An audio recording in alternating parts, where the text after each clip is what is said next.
Matagal na akong may gusto kay Rose. Unang beses ko pa lang siyang nakita nung first day ko sa university. Alam ko na agad na siya ang dream girl ko. Napaka-sweet at angelic ng mukha niya. Mainhin, pinong kumilos, at napakabait pa. Palagi siyang nakangiti at bumabati sa mga nakakasalubong niya. Pwera na nga lang sa akin dahil palagi akong yumuyuko tuwing nagkakasalubong kami sa hallway. Nahihiya kasi ako sa kanya at hindi ko siya magawang tingnan ng diretsyo. Napakasikat kasi niya sa university. Marami nagkakagusto at naniligaw sa kanya. Sa katunayan nga karamihan sa mga nanliligaw sa kanya ay yung mga gwapo at sikat rin sa campus. Ano namang laban ko sa mga yun, di ba?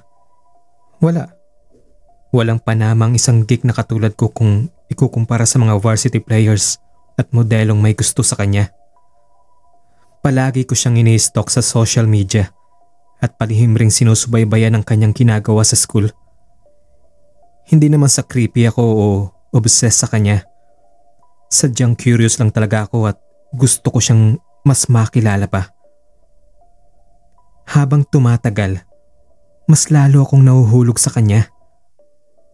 Wala yata akong kapintasan na makikita sa kanya. Bukod sa pagiging maganda, napakabait rin niya. Nalaman ko kasi na gumagawa siya ng volunteer works every weekend. Sa katunayan, sa isang bahay ampunan siya nag-spend ng kanyang birthday para makasama ang mga bata doon. Hindi lang siya maganda at mabait, matalino pa. Consistent dean's lister siya at aktibo rin sa mga activity sa university. Tama nga ang sinabi ng isang kanta.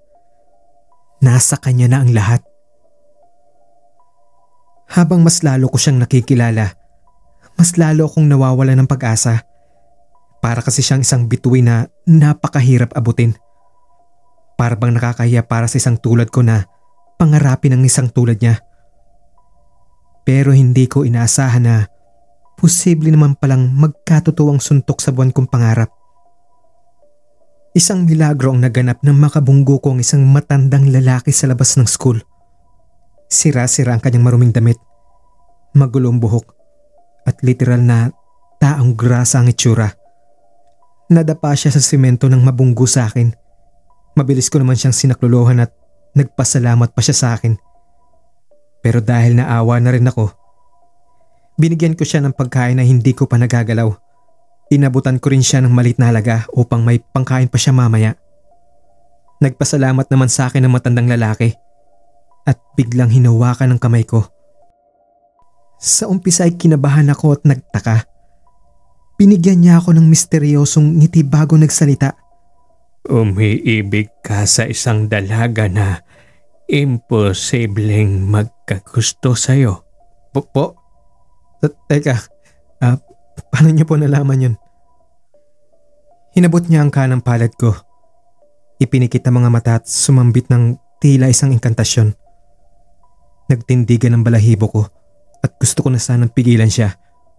Pero tila naging statwa ko at wala akong nagawa upang pigilan siya. Naramdaman ko ang paggapang ng kakaibang lamig sa katawan ko, dahilan upang pangilabutan ako. Siguro'y umabot rin ng 1.5 minuto bago niya ako binitawan. Kagad akong napatras at nakaramdam ng takot habang pinagmamasdan siya. Nagkatitigan kami ng ilang segundo bago niya sinabi sa akin ang isang bagay na bumago sa buhay ko.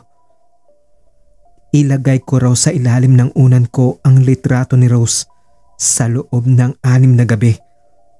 At habang ginagawa yun, kailangan ko raw sumambit ng isang inkantasyon sa wikang Latin na basta ko na lang raw sasambitin sa natural na paraan. Sa una, medyo nakripihan ako sa kanya. Pero kinagabihan, bigla akong napaisip. Paano nga kaya kung totoo ang sinasabi niya? Hayaw kong mamiss ang pambihirang chance na yun na mapansin ang babaeng gustong gusto ko. Kaya naman sinunod ko ang utos ng matandang lalaki. Sa loob ng 6 na gabi, Nilagay ko sa ilalim ng una ng litrato ni Rose. Namangha na lang ako nang kusangang lumabas sa bibig ko ang inkantasyon na hindi ko naman pinag-aralan. Kusang bumubuka ang bibig ko at hindi ako nakakatulog dahil sa magdamag na pagsambit ng mga salitang yon. Pero ang mas nakapagtataka, hindi ako nakakaramdam ng antok o pagod kahit wala akong pahinga. Pagkatapos ng 5 gabi, tuluyan ngang nagkatotoo ang sinabi ng matandang lalaki. Si Rose mismo ang lumapit sa akin sa cafeteria ng university at nagpakilala. Matagal na raw niya akong napapansin pero nahihiya siyang kausapin ako kasi hindi raw ako namamansin at parang suplado daw. Napilitan naman akong magtapat sa kanya at sinabing nahihiya lang talaga ako dahil gustong gusto ko siya. Hinamin naman niya sa akin na gusto raw niya ako at gusto niya akong maging boyfriend. Liligawan ko sana siya pero ayaw niyang pumayag.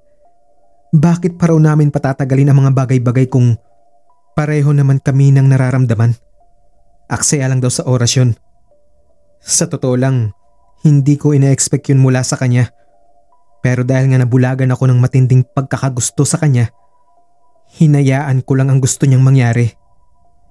Sobrang nagulat ang mga tao sa university nang malaman nilang kami na.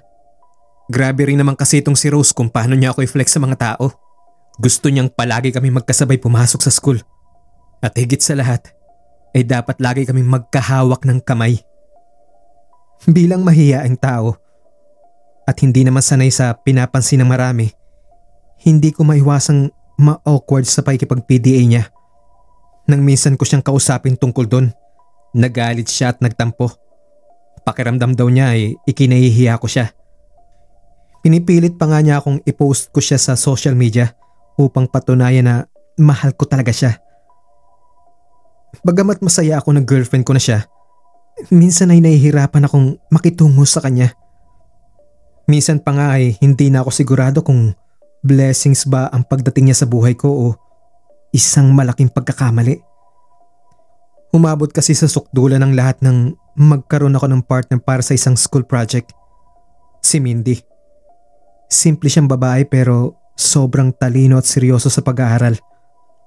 Pareho kami ng goal sa pag-aaral kaya mabilis kaming naging close sa isa't isa bilang magkaibigan. Hindi yun nagustuhan ni Rose. Feeling kasi niya, wala na akong oras para sa kanya at ginagamit ni Mindy ang project namin para maagaw ako sa kanya. Ipinaliwanag ko naman sa kanya ang sitwasyon pero hindi niya ako pinakinggan. Mas nagpadala siya sa galit at selos niya. Nag-message siya kay Mindy at inaway ito. Tinawag niya itong malandi at mang-aagaw. Bagay na hindi nagustuhan ni Mindy. Nagkaroon na rin tuloy ng conflict sa pagitan namin at naapektuhan ang paggawa namin ng project.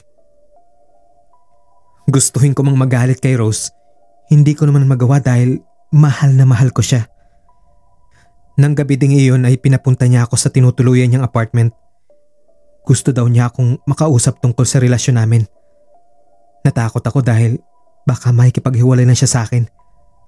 Maglilimang buwan pa lang kami magnobyo at ayaw kong mawala kagad siya sa akin.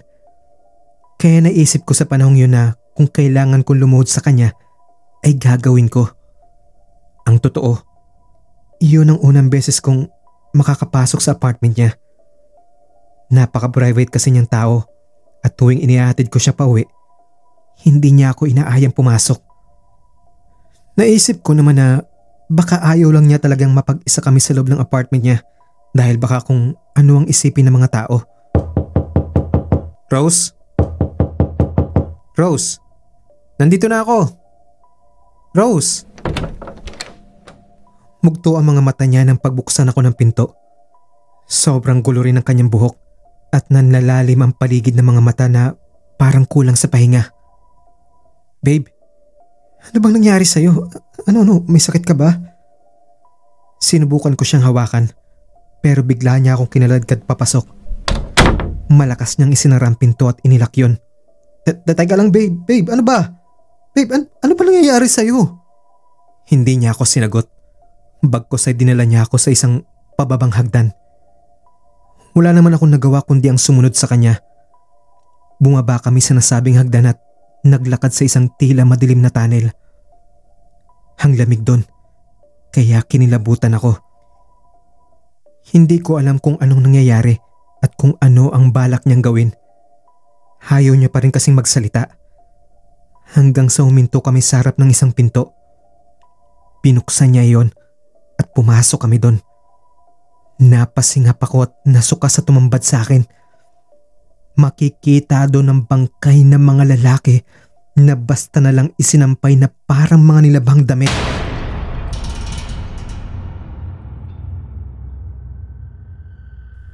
Bukas na ang mga tiyan nila. Wala ng mga laman loob at ang iba sa kanila ay wala ng mga mata. At kulang-kulang na ang mga daliri. May iilan pang bangkay na nasa sahig at may basta na lang inilagay sa sofa. May mga garapo naman doon kung saan nakalagay ang ilan sa mga mata, ilong, ngipin at dila ng mga bangkay. Nakasusulasok ang amoy sa loob ng nasabing silid. Amoy na bubulok. Amoy patay. What the hell is this? Laking gulat ko nang tinutukan niya ako ng kutsilyo habang nanlilisik ang mga mata. Sinabi pa nito na ganun daw ang napapala ng mga lalaking hindi marunong magmahal ng tama. Hindi ako nakagalaw. Tila na paralisa ang katawan ko nang guhitan niya ng malaking X ang mukha ko gamit ang kutsilyong hawak niya. Namutla ako nang nakaramdam ako ng kirot, kasabay ng pagtulo ng napakaraming dugo sa pisngi ko. Babe, teka, ano ba? Bakit mo ba ito ginagawa? Ano? Babe naman.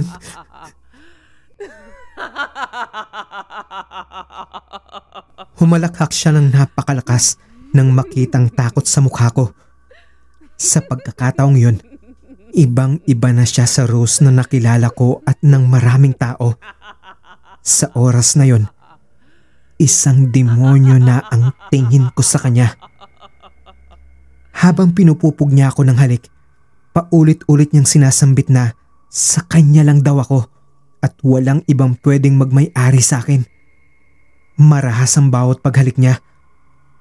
Pinagmasdan niya ako mula ulo hanggang paa at muling humalakak. Please, babe, tigil mo na to. Rose, ano bang nangyayari sa'yo? Titigil mo na to, please. Please, Rose. Parang awa mo na, Rose, babe. Basta na lang niya akong itinulak dahilan upang madapa ako. Bago pa man ako nakabangon, mabilis siyang pumaibabaw sa akin. Para na siyang baliw. Nawala na siya sa katinuan. At ang mas lalong ikinagulat ko nang sabihin niyang lahat ng lalaking bangkay sa silid na yon ay mga naging boyfriend niya. Hindi ako makapaniwala. Kung gayon, lahat ng mga nakarelasyon niya ay pinatay niya. Hindi ko kailanman naisip na isang serial killer si Rose dahil sa malanghel niyang mukha. Napakahinhin pa niyang kumilos at magsalita. Pero may kakaibang dilim pala na nakatago sa likod ng maamo niya mukha. Bigla siyang bumulong ng isang inkantasyon sa wikang Latin. Pamilyar ang mga salitang yun sa akin. Iyon mismo ang mga sinabi ko sa loob ng 6 na gabing inilagay ko ang litrato niya sa ilalim ng unan ko. Iyon ang mga katagang nakuha ko mula sa misteryosong matandang lalaki na nakita ko sa labas ng eskwelahan. Dahan-dahan kong napagtanto na hindi ako dapat nahulog sa patibong nito. Isang itim na milagro ang dumating sa akin at ito mismo ang nagdala sa akin sa kamatayan ko.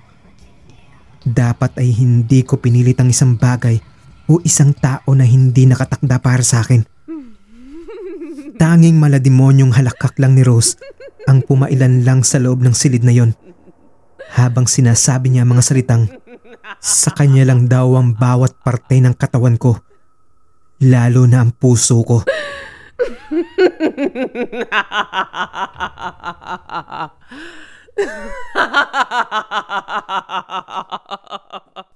Habang sinasabi niya yon, dahan-dahan niya na palang kinukuha ang isang matalim na kutsilyo sa kanyang likuran. Hindi na ako nakapalag nang bigla niyang undaya ng saksak ang dibdib ko. Sa may mismong tapat ng puso ko, ramdam ko na hinila niya pa yun pa ibaba. At nang mabuksan niya ang dibdib ko, dinukot niya doon ang puso ko. Kitang-kita ko pa na hawak niya sa kanyang mga palad ang tumitibok kong puso. Pinagmasdan niya yon. Sa kanya lang daw yon. Kitang-kita ko kung paano niya nilantakan ang puso ko. Tuluyan akong nanghina at nabunutan ng hininga dahil sa ginawa niya. Pero bago pa man tuluyang nagdilim ang paningin ko, nakita ko ang misteryosong matandang lalaki na nakatayo sa likuran ni Rose. Gumuhit doon ang pinakamalawak ng ngiting nakita ko. Literal na umabot yun sa magkabilang tenga. Pinagmasdan niya lang ako hanggang sa tuluyan akong bawian ng buhay.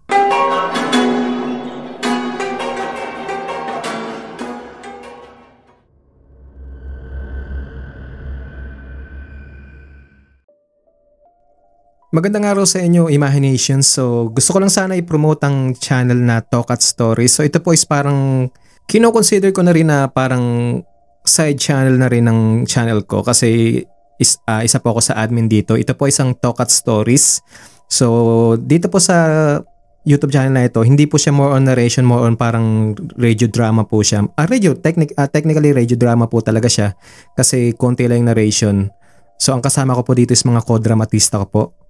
At lahat po ng kwento dito ay ginaganapan po namin o ina-acto po namin na parang hindi na po siya talaga parang kasi radio drama po talaga siya. Maririnig niyo po kami kung paano po i-act yung mismong lines ng radio drama. So iba po siya dito sa channel ko kasi dito sa channel ko is more on narration siya. Dito naman po is more on drama talaga siya. Ini-act po talaga namin yung mga dialogues dito. So sana po mabisita nyo ang Talk at Stories. So ang link po is nasa description down below. Tama ba? Down below. O basta nasa description po siya. Section sa baba. At nasa comment siya mismo. So sana po mabisita nyo siya at makapag-subscribe. Mayroon na po kaming nagawa ditong kwento and more to follow. Wag po kayo maglala. So pakinggan nyo po. Kung nagustuhan nyo po, sana magustuhan nyo kasi pinaghirapan po namin yan. Mag-subscribe po kayo at i-hit nyo po yung notification bell para sa next upload po namin ay ma-notify po kayo. And yun lamang po, and don't forget to like, share, comment, subscribe po dito sa kwento nating Lagim at Imahinasyon. And maraming salamat po and have a great one. Kita-kits po sa susunod na kwento.